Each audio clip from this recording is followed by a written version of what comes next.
ইসলামকে মানতে হবে।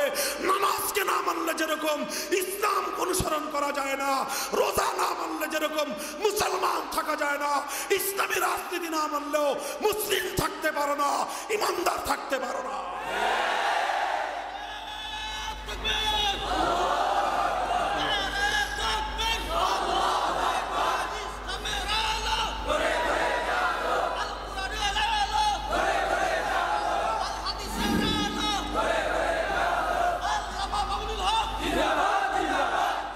মুহতারাম হাজিরিন, এই জন্য দেখেন একটা প্রশ্নের মীমাংসা দিয়ে যাই। ইতিহাসের দীর্ঘ আলোচনা করবার সময় আমার নাই, ওটা একটা ভিন্ন আরেকটা আলোচনা আমার দীর্ঘ রয়েছে। সব জায়গায় আলোচনা করি এই বছর, আপনাদের এখানে একটু ডিপ আলোচনা করলাম যেহেতু সময়টা একটু আগে দিচ্ছেন এই সুবাদে, নাহলে এই আলোচনা আমি আপনাদের এখানে করতাম না রাত 11টার পরে দিলে। মুহতারাম হাজিরিন, এই শেষ কথা, ইসলাম এবং মুসলমানদের মধ্যে কোনদিন এই অভিশপ্ত ধারা ছিল না যে মুসলমান হয়ে আল্লাহর জমিনে মুসলিম জনপদে আল্লাহর আইন ছাড়া কোন মানুষের বানানো আইন দ্বারা জাতি পরিচালিত হবে, জাতি শাসিত হবে। এই অভিশপ্ত ধারা মুসলমানদের মধ্যে কোনদিন ছিল না। সর্বপ্রথম এই অভিশপ্ত ধারা মুসলমানদের মধ্যে চালু করেছিল তাতারিরা। তাদের নেতা চেঙ্গিস খানের বানানো আইন গ্রন্থ ইয়াসিকের মাধ্যমে তারা সর্বপ্রথম মুসলিম বিশ্বের মধ্যে অভিশপ্ত ধারা চালু করেছিল। তখন শাইখুল ইসলাম ইবনে তাইমিয়া রাহমাতুল্লাহি আলাইহি সহ মুসলিম বিশ্বের আলেম সমাজ, মুজাহিদিনগণ, হাজার হাজার নয় লক্ষ লক্ষ মুসলমান বুকের তাজা রক্ত ঢেলে দিয়ে মুসলিম সমাজ থেকে গায়রুল্লাহর আইন উৎখাত করে আবার খেলাফতের আল্লাহর আইনের সোনালী যুগ তারা ফিরিয়ে এনেছিলেন। এইভাবে চলতে চলতে 18 শতকের মাঝামাঝি সময়ে এসে 1757 সালে এই পাক ভারত উপমহাদেশ দখল করে ইংরেজরা দখল করার পর সর্বপ্রথম তারা আমাদের উপর যে অভিশাপটা চাপিয়ে দিয়েছিল, সবচেয়ে বড় যে অভিশাপ ইংরেজরা আমাদের উপর চাপিয়ে দিয়েছে সেটা হলো এই মুসলিম সমাজ থেকে আল্লাহর আইন, আল্লাহর পক্ষ থেকে প্রবর্তিত রাজনৈতিক বন্দোবস্ত, শাসনতান্ত্রিক বন্দোবস্ত উৎখাত করে দিয়ে ব্রিটিশ প্রবর্তিত শাসন দিয়ে তারা দেশ এবং জাতিকে পরিচালনা করতে শুরু করলো। তখন শাহ আব্দুল আজিজ মুহাদ্দিস দেহলভী রহমতুল্লাহি আলাইহি ফতোয়া জারি করলেন। ওনার ফতোয়াটা বুঝেন, 1803 সালে শাহ আব্দুল আজিজ রহমতুল্লাহি আলাইহি যে ফতোয়া দিয়েছিলেন সেই ফতোয়ার সার কথা ছিল এই: শুধু ঝাঁকে ঝাঁকে মুসলমান থাকলেই দারুল ইসলাম হয় না, কোটি কোটি মুসলমান থাকলেই ইসলামের দেশ হয় না। শতকরা 100% মুসলমান থাকলেও একটা দেশ ইসলামের দেশ হবে না, দারুল ইসলামের দেশ হবে না। বরং একটা দেশ ইসলামের দেশ তথা দারুল ইসলাম তখনই হবে সেই দেশে মুসলমান মাইনরিটি হতে পারে, সেই দেশের মুসলমান 10% হতে পারে, মুসলমান 20% হতে পারে, মুসলমান 40 বা 50% হতে পারে, কিন্তু সেই দেশের আইন যদি হয় আল্লাহর কোরআনের আইন, সেই দেশটাকে বলা হবে ইসলামের দেশ, সেই দেশটা হবে দারুল ইসলাম। আর কোনো একটা দেশের মুসলমান যদি মেজরিটি হয়, কোনো একটা দেশের মুসলমান যদি 100% মুসলমান হয়, কিন্তু দেশের আইন এবং শাসনতন্ত্র যদি হয় মানব রচিত গায়রুল্লাহর আইন, সেই দেশ দারুল ইসলাম নয়, সেই দেশ দারুল হরব, সেটা শত্রু কবলিত দেশ। তখন তিনি ফতোয়া দিলেন, আমাদের দেশটা একসময় দারুল ইসলাম ছিল, শত শত বছর পর্যন্ত এদেশ আল্লাহর কোরআনের আইন দ্বারা শাসিত হয়েছে। ব্রিটিশরা এসে আল্লাহর কোরআনের আইন উৎখাত করে ব্রিটিশের আইন বাস্তবায়ন করেছে। এখন প্রত্যেক মুসলমানের জন্য ফরজ হলো ব্রিটিশের আইন উৎখাত করে আবার আল্লাহর কোরআনের আইন ফিরিয়ে আনা, আর এজন্য জিহাদ করা প্রত্যেক ইমানদারের জন্য ফরজে আইন। ইতিহাস খুলেন, ইতিহাসের সোনালী পাতায় সোনার অক্ষর দিয়ে আজও 1803 সালের শাহ আব্দুল আজিজের ঐতিহাসিক ফতোয়ার কথা লেখা আছে। এই ফতোয়াকে চ্যালেঞ্জ করে আজ পর্যন্ত কেউ ফতোয়া দেয় নাই। সুতরাং এখনো পর্যন্ত আমাদের এই সকল দেশগুলো থেকে মানব রচিত ব্রিটিশ প্রবর্তিত কালা কানুনগুলো উৎখাত করে আমার জমিনে আল্লাহর কোরআনের আইন বলবৎ করার জন্য লড়াই করা প্রত্যেক ইমানদারের জন্য ফরজ।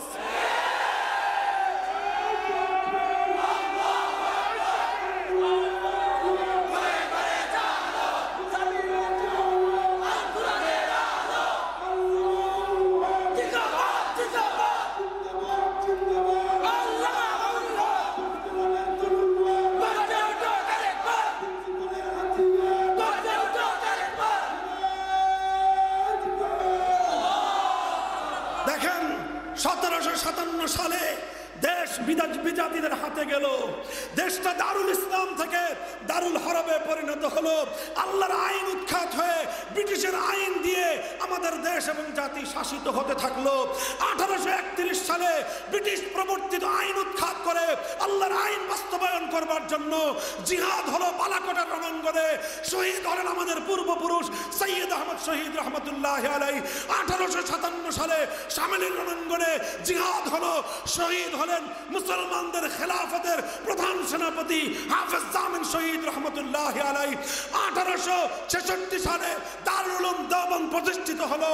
80 বছর সংগ্রাম করে ব্রিটিশদেরকে বিতাড়িত করে আবার এ জমিনে আল্লাহর কোরআনের আইন ফিরিয়ে আনবার সংগ্রামকে জোরালো এবং বদ্ধমূল করা হলো।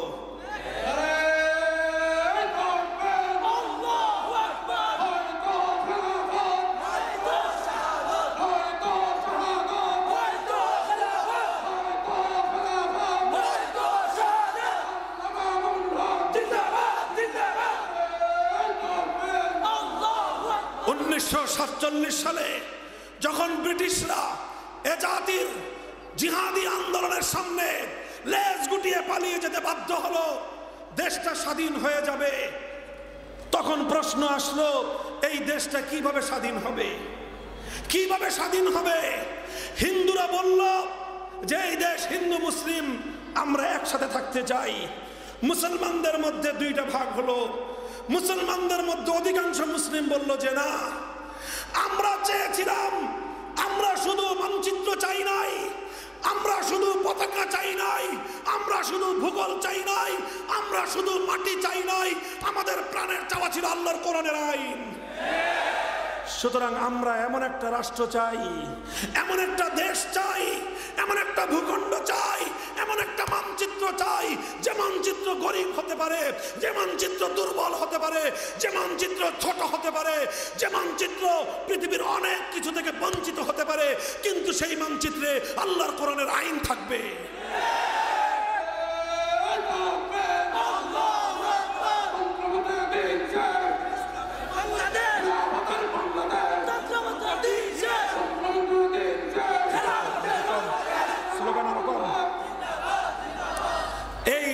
এই বিতর্ক নিয়ে জাতি বিভক্ত হলো এবং শেষ পর্যন্ত সংখ্যাগরিষ্ঠ মুসলমানদের প্রাণের দাবি পূরণ হলো। মুসলমানরা চাইল যে মুসলমানদের জন্য আলাদা ভূখণ্ড হোক, কারণ হিন্দুদের সঙ্গে যদি আমরা একসঙ্গে থাকি, সংখ্যার দিক থেকে হিন্দুরা মেজরিটি, মুসলমানরা মাইনরিটি, আর তখন হিন্দুদের অধিকাংশ হিন্দুদের চাহিদার কারণে বর্তমান পৃথিবী যেহেতু গণতান্ত্রিক পৃথিবী, কাজে অধিকাংশ নাগরিক যেটা চাবে সেটা হবে। সুতরাং আমরা যদি হিন্দুদের সঙ্গে থাকি তাহলে আমাদের আল্লাহর আইন বাস্তবায়ন করার সেই 100 বছরের স্বপ্ন পূরণ হবে না। সুতরাং মুসলমানরা বলল আমরা মুসলমানদের জন্য আলাদা জনপদ চাই, হলো পাকিস্তান। আর হিন্দুরা বললো যে আমরা হিন্দুস্তান চাই, ওরা পেল ভারত আর ইন্ডিয়া। আর এই পাকিস্তান শুধু পাকিস্তান মূল লক্ষ্য ছিল না, পাকিস্তান আমাদের উদ্দেশ্য ছিল না। আমাদের উদ্দেশ্য ছিল আল্লাহর কোরআনের শাসন ব্যবস্থা, আমাদের উদ্দেশ্য ছিল ইসলামী হুকুমত, কোরআনী শাসন। এই কোরআনী শাসন ব্যবস্থা প্রতিষ্ঠার জন্য এই গোটা ভারত উপমহাদেশে অনেকেই ত্যাগ আর কোরবানি স্বীকার করেছেন।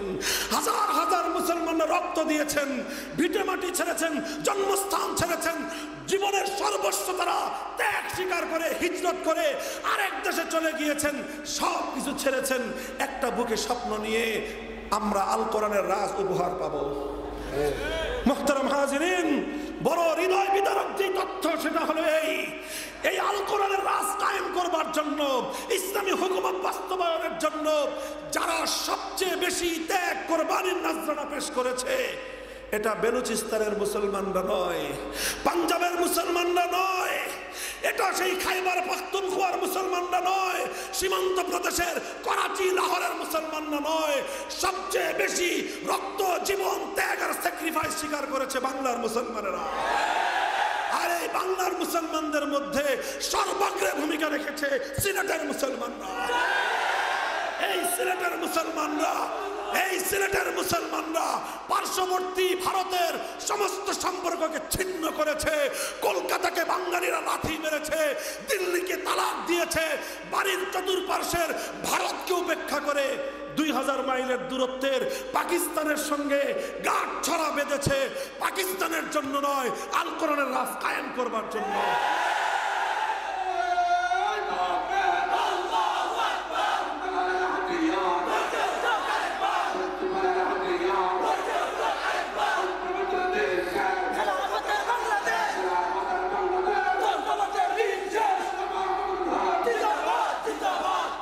মুহতারাম হাজিরিন, দুঃখ এবং পরিতাপের বিষয়, পাকিস্তান কায়েম হয়েছিল এই অঙ্গীকারের উপর, এই ওয়াদার উপর, এই কমিটমেন্টের উপর যে এই পাকিস্তানে মুসলমানদের দেশে কোনো মানুষের আইন চলবে না, ব্রিটিশের প্রবর্তিত শাসন চলবে না, মানব রচিত কোনো আইন দিয়ে এদের শাসিত হবে না, এদেশের সংবিধান হবে আল কোরআন, এদেশের রাষ্ট্র ব্যবস্থা হবে ইসলামী নিজাম, নিজামের শরীয়তের দ্বারা ইসলামী হুকুমত চলবে। দুঃখের কথা কোথায় বলবো, হৃদয়ে আমাদের অনেক রক্তক্ষরণ, গোটা হৃদয় জুড়ে আমাদের রক্তে রঞ্জিত। 24 বছর পর্যন্ত পশ্চিম পাকিস্তানি শাসকরা আমাদের এই বাংলাদেশের মুসলমানদের সঙ্গে গাদ্দারি করলো, বিশ্বাসঘাতকতা করলো। আমার দেশের সোনার সন্তানেরা, আলেম সমাজ বারবার ওদেরকে বললেন, আমরা তো পাকিস্তান তোমাদের সঙ্গে পীড়িত করি নাই, আমাদের তো তোমাদের সঙ্গে আলাদা কোনো পীড়িত ছিল না, আমরা কেন বাড়ির পাশের ভারতকে ছেড়ে তোমাদের সেই 2000 মাইলের দূরের পাকিস্তানের সঙ্গে আমরা কেন যোগ দিলাম? তোমাদের পীড়িতিতে নয়, বরং আল কোরআনের ভালোবাসায়, ইসলামী শাসন ব্যবস্থার ভালোবাসায়। আমাদের সেই ভালোবাসার পাত্র ইসলাম দাও, ইসলামী শাসন কায়েম করো, কোরআনী হুকুমত বাস্তবায়ন করো। পাকিস্তানিরা বলে যে হুজুর, রাষ্ট্রটা তো এখনো শিশু, কিছুদিন যাক, এখনই এই রাষ্ট্র ইসলামী ব্যবস্থার মতো কঠিন এই ব্যবস্থা এটা সহ্য করতে পারবে না, শিশুটা একটু বড় হোক। এই কথা বললো। 5 বছর পরে হুজুররা বললেন, শিশু বড় হয়েছে, খাইতে পারে এখন, কয় না আর একটু বড় হোক। 10 বছর পরে জিজ্ঞাসা করলো, তোমার এই পাকিস্তান শিশু বড় হয়েছে, কয় না এটা আরো বড় হোক। 15 বছর পরে জিজ্ঞাসা করলো, তোর শিশু যে তোর পোলা বড় হয়েছে, কয় না 15 বছরে বুইরা খাটাস, এটা এখনো বড় হয় নাই। 20 বছর পরে জিজ্ঞাসা করলো, তোর পোলা কি সাবালক হয়েছে, কয় না সাবালক হয় নাই।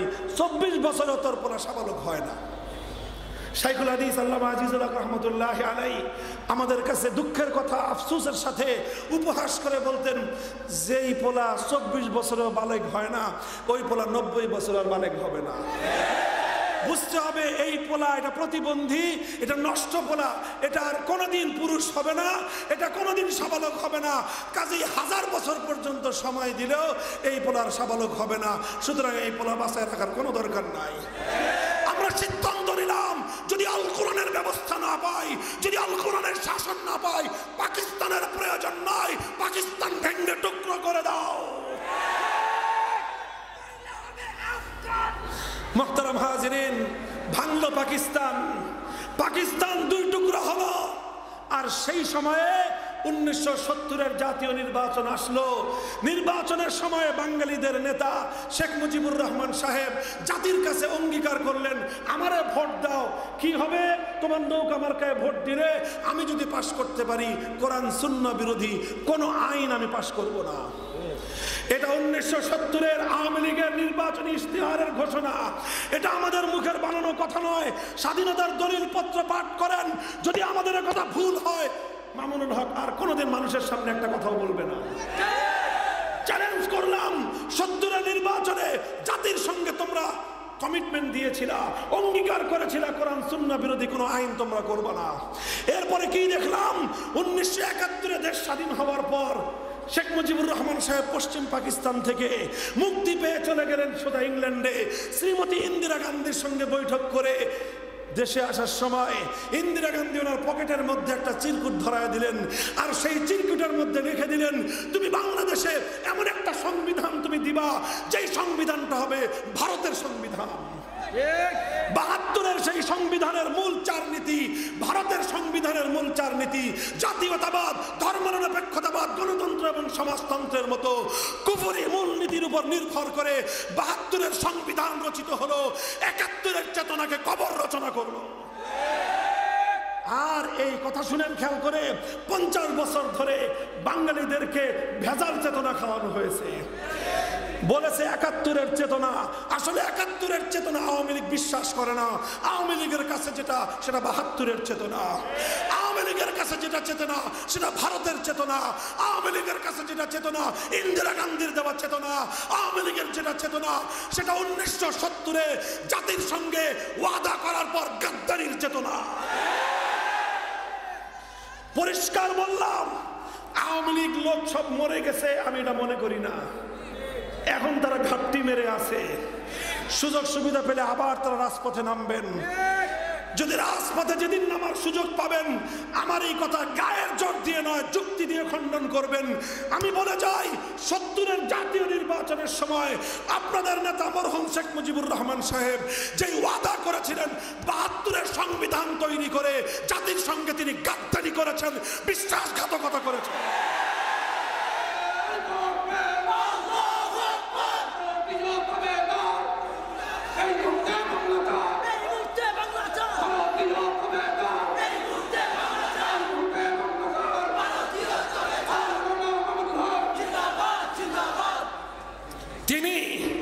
তিনি বলেছিলেন কোরআন সুন্নাহ বিরোধী কোন আইন তিনি তৈরি করবেন না। 72-এর সংবিধান তৈরি করে তিনি যেটা করলেন সেটা আইন করে বাংলার মাটিতে ইসলামী রাজনীতিকে নিষিদ্ধ করলেন। অর্থাৎ ইসলামী কোরআন সুন্নাহর আইন তো দূরের কথা, কোরআন সুন্নাহ প্রতিষ্ঠার আইন দাবি করবেন, সেই দাবি করবার রাস্তা তিনি বন্ধ করে জাতির সঙ্গে তিনি গাদ্দারি করেছিলেন, বিশ্বাসঘাতকতা করেছিলেন। 70-এর জাতীয় নির্বাচনে শেখ মুজিবুর রহমান সাহেবের অঙ্গীকার, এটা ছিল তার জীবনের শ্রেষ্ঠ অর্জন। 72-এর সংবিধান, এটা ছিল তার সেই অর্জনের পিঠে ছুরিকাঘাত, এবং সেটা ছিল ওয়াদা। 72-এর সংবিধান ছিল তার গাদ্দারি এবং বিশ্বাসঘাতকতা। আর 75 সালে তিনি সেই গাদ্দারির প্রায়শ্চিত্ত করেছেন জীবন দিয়ে, 14 গোষ্ঠী সহ। মুহতারাম হাজিরিন, কথা আমার শেষ। আরো অনেক লম্বা আলোচনা, হৃদয়ে অনেক ব্যথা, অনেক রক্তক্ষরণ আমাদের। এই দেশ, এই জাতি, এই সিলেটের মুসলমানেরা, ইতিহাস জানো, তোমার দাদা তোমার বাবা, খবর নিয়ে দেখো তারা কত কষ্ট করেছিল, তারা কত জীবন দিয়েছিল, কত রক্ত দিয়েছিল শুধু এই জন্য যে এই দেশটা হবে আল কোরআনের দেশ। তোমাদের বাড়ির পাশের ভারতের বিভিন্ন অঞ্চলের সঙ্গে তোমাদের সম্পর্ক অনেক বেশি ছিল। এই সিলেট অঞ্চল কোথায় ছিল? কিশোর অঞ্চল, আসাম। সিলেট এবং আসাম একাকার ছিল। সিলেট তো আসামের সঙ্গে থাকার কথা। সিলেটের মানুষ আসাম থেকে বিচ্ছিন্ন হয়েছিল, রক্তের সম্পর্ক ছিন্ন করেছিল, ভৌগোলিক সম্পর্ক ছিন্ন করেছিল, মানচিত্রের সম্পর্ককে ছিন্ন করে আল কোরআনের সম্পর্ককে তারা প্রাধান্য দিয়েছিল। আর আজ কোথায় তোমাদের সেই ওয়াদার বাস্তবায়ন? কোথায় তোমাদের পূর্বপুরুষদের সেই স্বপ্নের বাস্তবায়ন? আজ সময় এসেছে, এখন আমাদের বোল্ডলি, লাউডলি, স্পষ্ট ভাষায়, জোর গলায় কথা বলতে হবে। এখন ভারত তার স্বরূপ প্রকাশ করতেছে। ভারতের আধিপত্য থেকে বাঁচতে হলে সংবিধান থেকে, ভারতীয় সংবিধানের মূলনীতি ধর্মনিরপেক্ষতা, এটা বুড়িগঙ্গায় ভাসিয়ে দিতে হবে, সুরমা নদীতে ভাসিয়ে দিতে হবে, সীমান্তের ওপারের মাল ওপারে আবার পাঠিয়ে দিতে হবে। মুসলমানদের দেশে 100 বছর ধরে আমরা যেই চেতনার জন্য লড়াই করেছি, আমাদের বাপদাদারা যে জন্য জীবন দিয়েছেন, মানচিত্র করেছেন, রক্ত দিয়েছেন, আমরা এমন একটা সংবিধান চাই যেই সংবিধানে অন্তত একটা নীতি থাকবে। সেই নীতি হলো কোরআন সুন্নাহ বিরোধী কোন আইন, কোন নীতি, কোন বিধিমালা বাংলার মাটিতে শাহজালালের দেশে চলতে পারে না, চলতে দেওয়া হবে না, চলতে দেওয়া হবে না।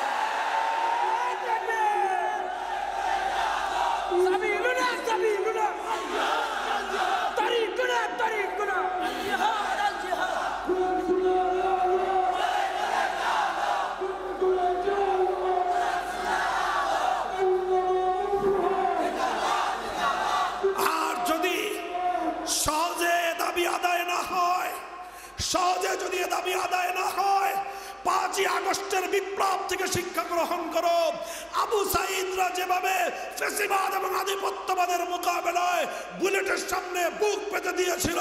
আল কোরআনের রাজ গড়বার জন্য লক্ষ যুবক বুলেটের আঘাতে বুক পেতে দেওয়ার জন্য রাজপথে নেমে আসতে হবে, রাজপথে নেমে আসতে হবে।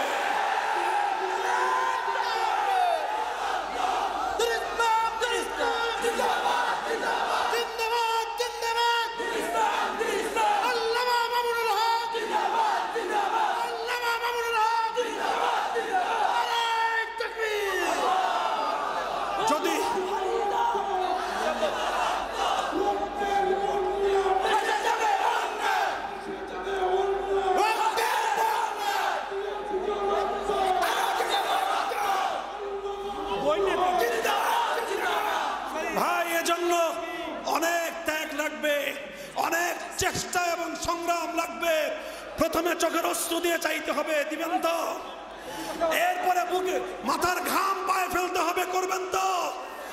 এরপরে একটা পর্যায়ে প্রয়োজন হলে বুকের তাজা রক্ত ঢেলে দিয়ে শহীদি ঈদগাহে জামায়াত হতে হবে, জামায়াত হতে হবে ইনশাআল্লাহ। আল্লাহ পাক কবুল করেন, তৌফিক দান করেন। শত বছরের আমাদের এই অমীমাংসিত প্রশ্নের সমাধান করে বাংলার এই মাটিতে শাহজালালের পবিত্র বাংলায় আল্লাহর কোরআনের রাজ গড়বার জন্য আল্লাহ আমাদের সকলকে কবুল করুন।